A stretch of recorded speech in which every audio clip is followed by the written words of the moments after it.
Good morning all of you. मैं आचार्य रितेश कुमार। आज मैं यहाँ लाया हूँ कक्षा 11 के वही खाता तथा लेखा शास्त्र के अंतर्गत नेक्स्ट चैप्टर खाता वही लेज़र। ठीक है, लेज़र क्या है? अभी जो मेरी लास्ट वीडियो आपने देखी हैं, जो मैंने प्रोवाइड कराई हैं, वो जर्नल से रिलेटेड थी। उसमें रोजनामचा बनाना सिखाया गया था, जर्नल बनाना सिखाया गया था। जर्नल प्रारंभिक लेखे की सबसे महत्वपूर्ण पुस्तक है, जिसमें दिन प्रतिदिन के क्रम वाइज, डेट वाइज सारे लेन देनों को डेबिट क्रेडिट करके उनकी एंट्री की जाती है। जर्नल जब बन जाता है तो जर्नल की एक अलग कॉपी होती है, उस कॉपी को जर्नल बोलते हैं। तो जर्नल क्या है? थोड़ा जर्नल से ये खाता वही निकल के आती है। जर्नल में पूरे महीने का और हिसाब बनता है व्यापार के अंतर्गत पूरे साल का। एक महीना जनवरी की एंट्री की, फिर फरवरी की एंट्री की, फिर मार्च की एंट्री की, ऐसे कैसे करके हमने 12 महीने की एंट्री की उसमें जर्नल में। यानी कि कोई भी एक व्यक्ति है तो क्या वो साल में 12 महीनों में 365 दिन में एक ही लेन देन व्यापार से करेगा? क्या एक ही बार वो लेन देन करेगा? नहीं ना, क्योंकि वो हमारा ग्राहक है या हम उस किसी व्यापारी के ग्राहक हैं, तो हम एक ही लेन देन तो नहीं करेंगे ना। वो लेन देन तो हमारे वर्ष पर्यंत चलते रहते हैं। हमने कभी माल खरीदा उधार, कभी भुगतान दिया, कभी माल वापस किया, कभी उन्होंने हमें छूट दी, कभी बहुत सारे ट्रांजैक्शन होते रहते हैं जो कि पूरे वर्ष भर चलते हैं। ठीक है, व्यक्तियों के लेन देन वर्ष भर चलते हैं। हमने किसी को उधार बेचा, वो हमें थोड़े बहुत पैसे दे गया, थोड़े बहुत पैसे उसने हमारे डूब गए, हमारे नहीं मिले। तो ये क्या है? जर्नल में उन सभी की एंट्री की जाएगी। यानी एक व्यक्ति को अगर मान लीजिए ले लेते हैं पर्टिकुलरली, मान लीजिए राम है, वो हमारा एक ग्राहक था और वो मोस्टली माल खरीदता था, उधार खरीदता था, नगद खरीदता था, कभी उधार खरीदा, कभी नगद खरीदा। अब बात आती है बहुत ये गौर से देखने की, जो उधार खरीदा वो उधार ही रहे, जो नगद खरीदा है वो नगद ही रहे, क्योंकि नगद के पैसे तो हाथ के हाथ मिल जाएंगे। उधार के पैसों के लिए हमें क्या करना पड़ेगा? उधार के पैसों के लिए हम, उसने मान लीजिए वर्ष भर में 20 बार उधार खरीदा है, तो उस 365 दिन में 20 एंट्री हो रही होंगी कहीं ना कहीं। तो उन 365 दिन में यानी 12 महीने के उस हिसाब में उसने 20 बार उधार खरीदा है, तो कुछ ना कुछ पैसा बीच में दिया भी होगा। उस उधार खरीदे के माल में उसने हमें कुछ माल लौटाया भी होगा, जिसका पैसा हमें कम करना है। तो वो सब कुछ है कहाँ? वो है तो उस जर्नल में ही।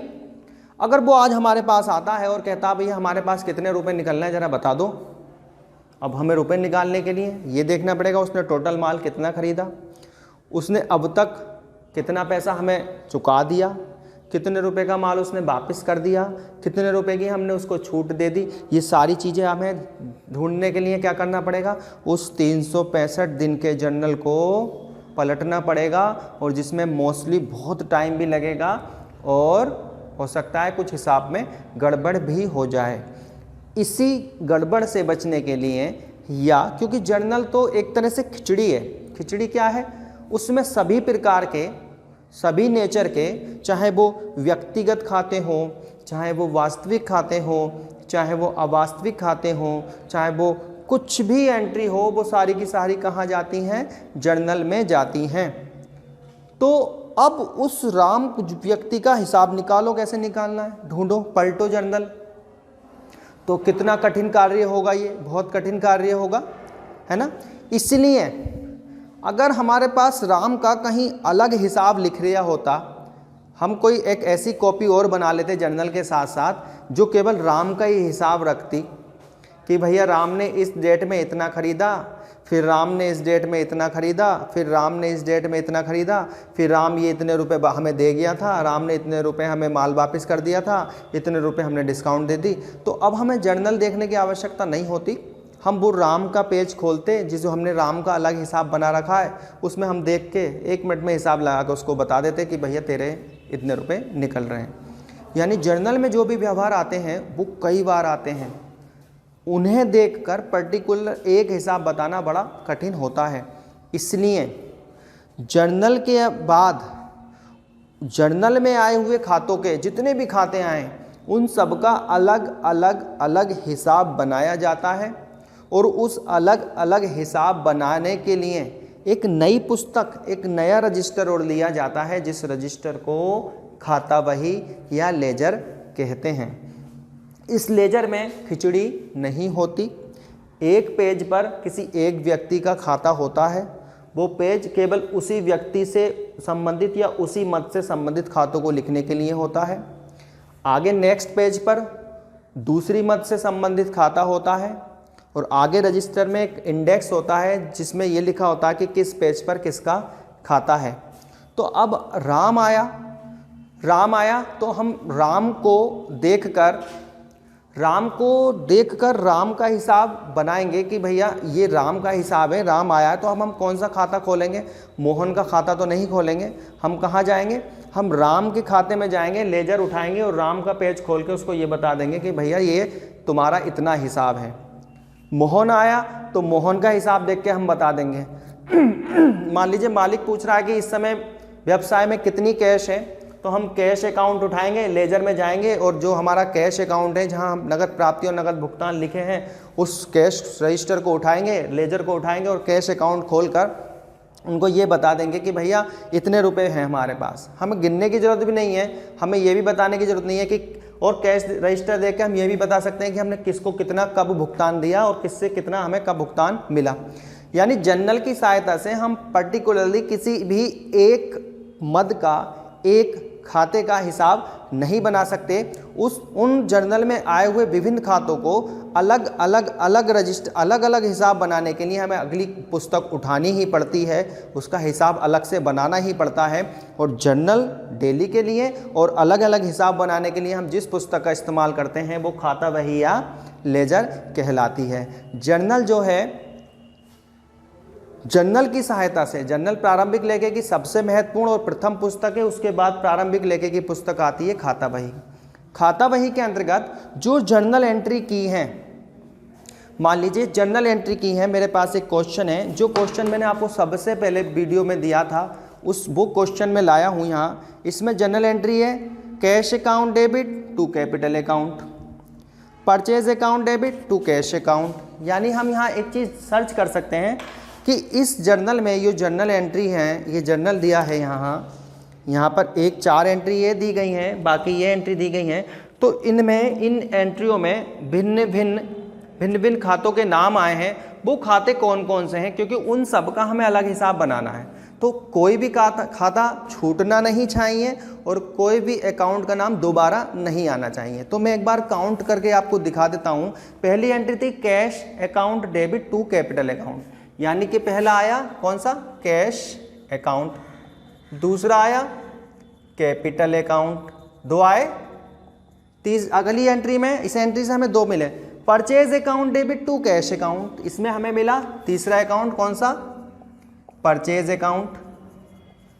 और फिर आगे कहना purchase account debit to cash account, यानी कैश तो मिला लेकिन अब हम कैश को लिखेंगे नहीं। क्यों? क्योंकि हम कैश को एक बार लिख चुके हैं। कोई भी खाता, मेरे कहने का मतलब ये है, कोई भी खाता छूटे नहीं और कोई भी खाता दोबारा नहीं आना चाहिए। इसमें कैश अकाउंट आया था लेकिन मैंने परचेज लिखा, कैश नहीं लिखा।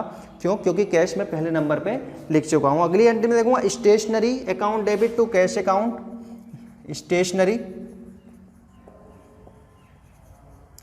Stationery account to cash account. अब कैश नहीं लिखूंगा क्योंकि कैश आ चुका है, यानी यहाँ से मुझे एक ही मिलेगा। आगे Ram Prasad debit to sales account, तो यहाँ पे मुझे अगला खाता मिला राम प्रसाद का और सेल्स का। सेल्स का नाम भी मैंने अब तक लिखा नहीं है, सेल्स अकाउंट।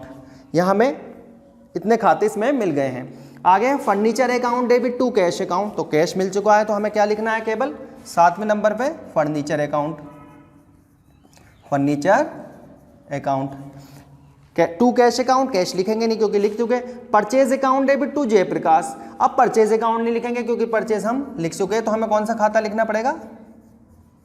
जयप्रकाश का, क्योंकि जयप्रकाश का नाम अब तक जर्नल एंट्रीज में नहीं आया, तो इस वजह से खातों की लिस्ट में भी नहीं आया। ये मैं वो बना रहा हूँ कि इस जर्नल से हमें कौन कौन से खाते प्रभावित हुए हैं जिनका हमें अलग अलग हिसाब रखने की आवश्यकता पड़ेगी। आगे है sales return account debit to Ram Prasad, तो नवा अकाउंट मिला हमें sales return to Ram Prasad. अब टू राम प्रसाद, तो राम प्रसाद नहीं लिखूंगा क्योंकि राम प्रसाद ऊपर आ चुका है, तो यहाँ पे हमें एक ही खाता मिलेगा, सेल्स रिटर्न। आगे cash account debit to Ram Prasad, यहाँ मैं कैश भी लिख चुका हूँ और राम प्रसाद भी लिख चुका हूँ, यानी ये एंट्री से कोई खाता नहीं लिया जाएगा, ये नाम पहले आ चुका है। फिर है Jayprakash debit to cash account, तो जयप्रकाश भी आ चुका है और कैश भी आ चुका है, इससे कोई खाता नहीं मिला। आगे wages account debit to cash account, यहाँ पे मुझे एक खाता मिलेगा, कौन सा, wages account to cash account, cash नहीं लिखूंगा क्योंकि वो आ चुका है। उसके बाद है cash account debit to sales account, sales account ऊपर आ गया है ना, और कैश भी आ गया, कोई नाम नहीं इसमें से आएगा। Drawings account debit to cash account, तो यहाँ पर अगला खाता मिला मुझे, कौन सा, ड्राइंग्स अकाउंट, ड्राइंग्स अकाउंट। और फिर देखते हैं अगला खाता मिलता है नहीं मिलता है, सैलरी अकाउंट, ये भी मिला, salary account debit to cash account, तो कैश नहीं लिखेंगे क्योंकि कैश आ चुका है, क्या लिखेंगे, सैलरी अकाउंट, सैलरी या सैलरीज अकाउंट, एक ही बात है। और एक और मिला, rent account debit to cash account, rent account. ये जर्नल से मैंने कोई भी खाता नहीं छोड़ा और कोई भी खाता मैंने दोबारा नहीं लिखा, देख लीजिए। भले ही कैश का नाम 10 बार आया हो या 5 बार आया हो, लेकिन मैंने एक ही बार लिखा क्योंकि खाता एक ही बार बनाया जाता है, उसमें लेन देन 5 हो जाएंगे भले ही या 10 हो जाएंगे। कोई भी नाम दोबारा नहीं आया है, कोई भी नाम छोड़ा नहीं है, यानी कि इस जर्नल से 13 अकाउंट्स बनाए जाएंगे। तो मैं आज आपको 13 अकाउंट्स तो नहीं बना कर दिखाऊंगा, आज मैं केवल यहाँ आपको कम से कम कैश अकाउंट तो बनाकर दिखाऊंगा, अगर मौका लगा तो कैपिटल भी देखते हैं, लेकिन कैश अकाउंट क्योंकि ज़्यादा बड़ा टॉपिक हो जाएगा फिर, इसलिए आप कैश अकाउंट में जितना भी मुझे समझाना है वो सारा मैं कैश अकाउंट में समझाऊंगा, आपको बहुत डीपली इसको समझना भी है। अगर हम कॉमर्स पढ़ रहे हैं तो हम अकाउंट से, खाते बनाने से पीछा नहीं छुड़ा सकते, भले ही उसका स्वरूप चेंज हो जाए, आगे चल के वो जर्नल से ना बने, डायरेक्ट बने, लेकिन खाता बनाना हमें आना ही चाहिए और आता ही है। तो अब मैं लेजर की बात करता हूँ, खाता कैसे बनाया जाता है। यहाँ पर मैंने लाइन खींच रखी है, ठीक है। किसी भी खाते के 2 पक्ष होते हैं, यहाँ पर 4 लाइनें इधर होती हैं, 1 2 3 4। यहाँ पर मैं थोड़ा इस लाइन को डार्क करूँगा ताकि आपको ये 2 पक्ष स्पष्ट रूप से दिखाई देने लगे। लाइन टेढ़ी नहीं करनी है, मैं तो आपको केवल ये खींच के बता रहा हूँ कि ये 2 भागों में विभाजित हो गया है। लाइन इक्वली खींचनी है, ऐसा नहीं करना कि ये मोटी खींचनी है, ये मैं आपको केवल समझाने के लिए ही कर रहा हूँ ताकि आपको लाइनें समझ आ सकें। 4 लाइनें इधर हैं, 4 लाइनें उधर हैं। अगर कोई पूछे खाता बही में कितनी लाइनें होती हैं, तो 8 लाइनें होती हैं, जिसका पहला नाम है डेट, दूसरा है पर्टिकुलर्स, तीसरा है JF और यहाँ पर अमाउंट। JF आपने जर्नल बनाया था, उसमें छोटी लाइन में क्या लिखा था, LF, इसमें क्या लिख रहे हैं, JF। यानी जब जर्नल बनाया था तो LF लिखा था, वहाँ पर खाता बही के पृष्ठ संख्या, और आज जब खाता बही बना रहा हूँ तो मुझे जर्नल पृष्ठ संख्या लिखनी पड़ेगी कि ये जर्नल एंट्री किस पेज पर हो रही है, वो किस पेज से ये आपने एंट्री की है। यानी खाता बही में जर्नल की पृष्ठ संख्या और जर्नल में खाता बही की पृष्ठ संख्या लिखी जाती है। ये जिस पेज पर जर्नल हो रहा होगा, जिस पेज की मैं एंट्री यहाँ करूँगा, उस जर्नल का पृष्ठ संख्या यहाँ लिखूँगा। ये 4 लाइनें और आगे भी यही same to same, date, particulars, JF और अमाउंट, यही लाइनें दोबारा आती हैं, ठीक है। इसके 2 भागों में बटा होता है, मैंने बताया था यह 2 भागों में ये बटा होता है, जिसके इस भाग को डेबिट पक्ष बोलते हैं और इस भाग को क्रेडिट पक्ष बोलते हैं। यानी जिस तरह हम डेबिट क्रेडिट थोड़ा लेखा प्रणाली के अनुसार है, एंट्री 2 भागों में विभाजित होती है, डेबिट या क्रेडिट। मान लीजिए कैश अकाउंट है तो जनरल एंट्रीज में वो हर बार डेबिट ही कोई हुई होगी या हर बार क्रेडिट ही कोई हुई होगी, कहीं वो डेबिट हुई होगी, कहीं वो क्रेडिट हुई होगी, ठीक है। तो यहाँ पे जब ये डेबिट सब कुछ हो जाता है तो जो अकाउंट बनाना है उसका नाम बिल्कुल मध्य में लिखा जाता है कैश अकाउंट, पूरा भी लिख सकते हैं कैश अकाउंट, ठीक है, मैं बना रहा हूं कैश अकाउंट। अब जर्नल एंट्रीज में कैश डेबिट भी हुआ होगा और कैश क्रेडिट भी हुआ होगा। अब हम अकाउंट, जब कैश अकाउंट बना रहे हैं तो जर्नल में हम राम प्रसाद को तो नहीं ढूंढेंगे, जर्नल में हम किसी और को तो नहीं ढूंढेंगे, हमें जर्नल में केवल यही देखना है कि कैश किन एंट्री से है, कैश किन एंट्रीज में है। और ये डेबिट और ये क्रेडिट इसके लिखे हुए खातों के लिए नहीं है, ये जहां पर जिन एंट्रीज में कैश डेबिट हुई है उस एंट्रीज को डेबिट पक्ष में लिखना है, जिन एंट्रीज में कैश क्रेडिट हुई है उन एंट्रीज को क्रेडिट पक्ष में लिखना है, ठीक है। और दूसरी बात, मान लीजिए एक एंट्री है, अब मैं इसको मिटा देता हूं, ठीक है, ये मैं आगे बनवाऊंगा जरूर, आगे देखिए एक मिनट। अब मैंने यहाँ कुछ एंट्री जर्नल से लिखी हैं क्योंकि पुस्तक में देखना आपके लिए थोड़ा कठिन होगा। मैं कैश अकाउंट बना रहा हूं, तो कैश अकाउंट बना रहा हूं तो मैं किससे देखूंगा, कैश को ही देखूंगा ना, केवल कैश से ही मतलब रखूंगा ना। तो देखा जाए पहली एंट्री में cash account debit, cash account debit, यानी ये इसमें कैश आ रहा है एंट्री में, यानी ये एंट्री मुझे यहाँ लेजर में पोस्ट करनी पड़ेगी। तो यहाँ आप ये देखो, मैं अकाउंट बना रहा हूँ, कैश मिल गया कैश। अब कैश को ये देखना पड़ता है कि डेबिट है या क्रेडिट, क्या है डेबिट। अब मैं फिर अकाउंट में जाऊँगा, क्या देखूँगा डेबिट पक्ष कौन सा है। तो जब कैश डेबिट हो रही है तो मैं क्रेडिट पक्ष में तो एंट्री नहीं कर सकता ना। जो अकाउंट बनाते हैं वो डेबिट होता है तो डेबिट में एंट्री की जाती है, वो क्रेडिट होता है तो क्रेडिट में एंट्री की जाती है। अब कैश हो रहा है डेबिट, आप लिख रहे हो क्रेडिट में, तो गलत है ना। तो मैं लिखूंगा तो डेबिट में, ये तो क्लियर हो गया, ठीक है, ये तो क्लियर हो गया। अब बात आएगी लिखूंगा क्या, पहले मैं इसकी डेट भी बताता हूं, यानी कि ये मुझे 2016 का है, ये दोनों तरफ 2016 और जनवरी, और यहां भी जनवरी। ये तो क्लियर हो गया कि कैश डेबिट हो रही थी तो मुझे क्रेडिट पक्ष में एंट्री नहीं करनी है, कैश डेबिट हो रही है तो डेबिट पक्ष में ही एंट्री करूंगा। दूसरी चीज हमें ये क्लियर करनी है कि लिखना क्या है। तो डेट एक में याद रखना, आप जो अकाउंट बना रहे हो, आप कैश बना रहे हो तो परचेज का हिसाब तो नहीं रखोगे ना, आप कैश बना रहे हो तो सेल्स का हिसाब तो नहीं रखोगे ना, आप जब कैश बना रहे हो तो कैश का ही हिसाब रखोगे ना, ऐसे तो नहीं है। अब मान लो हमारी कॉपी है तो हम अपने ही वर्क उसमें करते हैं ना, आयरा गहरा तो काम नहीं करते ना। तो इसलिए जो अकाउंट बनाते हैं, यदि आपने उसका नाम यहाँ लिख दिया, मान लो मैं लिख दूँ कैश अकाउंट, यहाँ लिख दूँ कैश अकाउंट, तो ये आपका अकाउंट गलत है। जो अकाउंट बनाया जाता उसका नाम केवल एक बार ऊपर आता है, अंदर यदि आपने लिख दिया धोखे से भी, भूल से भी, तो भी वो आपका गलत है, वो सही नहीं है। यानी जो अकाउंट बनाया जाता है उसका नाम नहीं आएगा। तो तीन चीज़ें यहाँ क्लियर हुई, कैश ढूंढी, कैश मुझे इस एंट्री में मिली, पक्ष जो ढूंढा डेबिट पक्ष भी मिला, ये क्लियर हुआ, एंट्री यहाँ होगी। तीसरी चीज़ क्लियर ये हुई कि जो अकाउंट बनाते हैं उसका नाम नहीं आएगा, तो बचा क्या, यहाँ पर आएगा टू कैपिटल अकाउंट, कितने रुपए, 5000।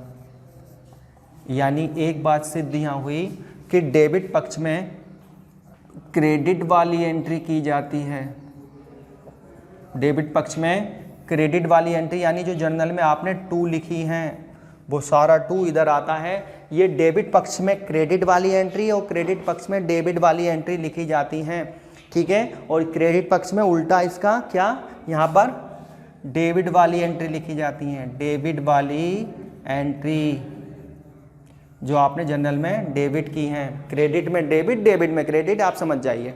अब कैपिटल अकाउंट क्रेडिट हो रहा है तो डेबिट में लिखूंगा टू कैपिटल अकाउंट, ठीक है। आगे है purchase account debit to cash account. यहाँ पे कैश देखिए क्या हो रही है, क्या हो रही है, ये क्या है, टू मीन्स क्रेडिट, यानी कि एंट्री अब डेबिट में तो होगी नहीं क्योंकि कैश हो रहा है, क्या हो रहा है, कैश कैश हो रहा है क्रेडिट। तो अब क्लियर हो गया कि मुझे यहाँ लिखना है। अब क्लियर क्या करना है, कैश नहीं लिखना है। तो क्या बचा, परचेज। तो मैं यहाँ लिखूंगा purchase account, purchase account. Debit नहीं लिखते हैं यहाँ पे बाई लिखते हैं, ठीक है। डेबिट को यहाँ पे बाई लिखते हैं, बी बाई। जनरल में डेबिट लिखते हैं और उस डेबिट को यहाँ पर बाई लिखते हैं। 2000 रुपये, 2000 रुपया यहाँ पे ये इसके आ गए। आप इस दोनों को समझिए। यहाँ पे 4 लाइनें थी लेकिन 2 की ही पोस्टिंग हुई। कैश का नाम अगर मैंने अंदर कहीं लिख दिया तो वो गलत हो जाएगा, वो हो जाएगा गलत।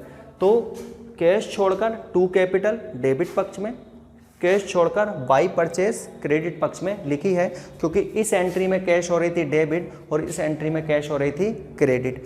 जो खाता बनाते हैं वो डेबिट हो रहा होता है तो डेबिट पक्ष में एंट्री की जाती है, और यदि वो क्रेडिट हो रहा है तो क्रेडिट पक्ष में एंट्री की जाती है। आगे देखते हैं तीसरी entry, stationery account debit to cash account. To मतलब क्रेडिट, क्लियर हो गया, कैश नहीं आएगा। स्टेशनरी डेबिट कहाँ जाएगा, या इससे समझ लीजिए तो डेबिट है तो क्रेडिट में। क्या डेट है इसकी स्टेशनरी की, 4 तारीख में 25 रुपये।